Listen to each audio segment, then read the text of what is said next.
Hello ভাইয়েরা, একটা কথা আমার পেটে অনেক দিন ধরে জমতেছি, আজকে 4-5 দিন ধরে। আসলে পেটে কথা আমি রাখতে পারি না, এটা হচ্ছে আমার সমস্যা।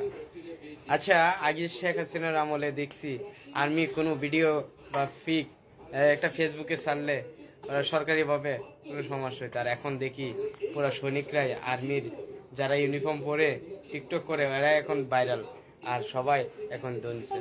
আসলে এটা যত সৈনিক আছে তাদেরকে আমি বলছি, ভাই কেউ মাইন্ডে নেবেন না। আমি জাস্ট ফ্রিলি আপনাদেরকে বলতেছি, আসলে কি এখন কি সরকার থেকে কোনো চাপ দেয় নাই যে আপনার ইউনিফর্ম পরে এখনো টিকটক করেন বা ছবি পোস্ট করেন? এটা তো আগে এগুলো সবই বন্ধ ছিল শেখ হাসিনার আমলে।